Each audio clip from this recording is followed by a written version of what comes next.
Hello, I'm Dr. Davin Spires with The Fat Doctor.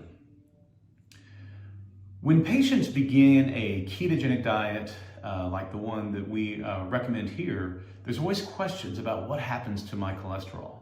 Because there typically is a trend for your LDL cholesterol either to stay the same or bump up a little bit. And in some cases, especially with lean people doing a ketogenic diet, it can bump up quite significantly. Well, what does this mean? The way I like to look at cholesterol is that bad cholesterol reflects a bad metabolic state. And I think that makes sense. So if you're sick all over the place, well, then your cholesterol is going to reflect that sickness. But when you are metabolically healthy, your cholesterol reflects a metabolically healthy state, even if that doesn't conform with what we think of as good or bad cholesterol. It's seeming more clear that when you get a basic cholesterol panel, which will give you your triglycerides, your HDL, your LDL, and total cholesterol, is that it seems to have, in terms of predictability of metabolic disease, it looks like your triglycerides and your HDL take the cake. And our goal is, when we change our diet and our lifestyle, is we want our triglycerides to fall and our HDL to rise to where we get a ratio, hopefully, of 1-to-1 or more HDL than triglyceride, which I think is optimal. This reflects a state in which the liver is insulin sensitive. And if the liver is insulin sensitive, that tends to mean the rest of the body is insulin sensitive. And this is a very healthy state to be in. The problem is everyone just thinks of LDL as the bad cholesterol. Well, LDL can be the bad cholesterol, especially if it's small and dense, which reflects significant oxidation and inflammation in the body, and those become more sticky. They're not able to be taken up as well by the liver, and those do tend to accumulate in areas of plaque formation. But normal LDL, or large fluffy LDL, is very isolated to being taken up by the liver. In my mind, this is kind of potentially a controversial way to look at it, is that I look at LDL is kind of the shuttle to take materials to our cells for tissue turnover.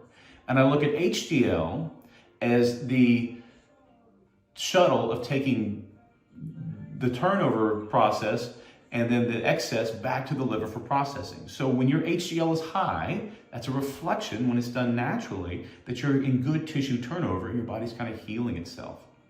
Now, triglycerides, these represent the fat the liver is making. It's not the fat that you're eating in your food that becomes triglycerides. Triglycerides are the excess carbohydrates and sugars that get converted into fat in the liver. And so, when you think about it, that's a reflection of too much sugar in the system. Well, that's going to drive insulin levels up. And when insulin levels are driven up, that excess fat gets kind of stored in a one-way fashion in our fat cells. So our goal is to get those triglyceride levels down, at the same time raising HDL, which means we're getting our tissue turnover better, and then LDL becomes relatively neutral. The problem we have is that most doctors today are very sensitive to changes in cholesterol. So say like your cholesterol is 180, right? Your triglycerides were 300, which isn't good. Your HDL was 30, and your LDL, let's see, I got to calculate that out, was 100, all right? And so if we suddenly go on this ketogenic diet, do intermittent fasting, exercise, feeling the best you've felt in 30 years, and you go get your cholesterol checked, and now your triglycerides are 60, your HDL is 80, and your LDL is 120, all right? So LDL did bump a little bit, but our triglycerides are less than our HDL, all right? So what does this mean in total cholesterol? Well, triglycerides you divide by 5. So if triglycerides are 60, that means they represent 12. All right, so that's 12. Well, now our HDL is 80, so that becomes 92. And then we have 120 on our LDL, but it's large, fluffy LDL. Well, that puts us close to 200. And your doctor goes, oh, your cholesterol's gone way up. Your LDL's higher. Let's put you on a statin drug. But in reality, what this is reflecting, right, is a significant improvement in your metabolic state, especially in your liver. So there's kind of a new paradigm being developed, looking at the way our body, produces cholesterol and what do the lipoproteins mean and all these kind of things. It's called the lipid energy model. I definitely think it's a better reflection of our actual physiology versus this, diet heart hypothesis that just poses that LDL is the driver of cardiac disease, which I think most people are recognizing it's more I can't truly say innocent bystander, but it is something that is in the picture because it's part of the healing process.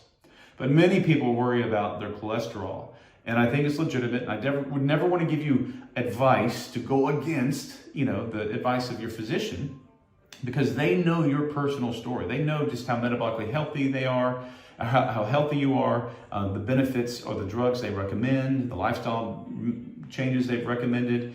But at the same time, our understanding of what these figures, these numbers mean, I think is significantly improving. But for the first time now, they're actually doing studies that are actually looking at the effects of these ketogenic diet, these lean mass hyperresponders. And I think that it's important to know that our understanding will change. It just changes very slowly. But at the same time, you don't necessarily have to wait until the science has figured it out in order to take advantage of the amazing ability the body has to turn itself on in terms of fat burning, energy levels, muscle building, brain function, all those wonderful things. Well, if you're curious about this, you can join us at the Fat Doctor to learn more and let us help you on your weight and health journey.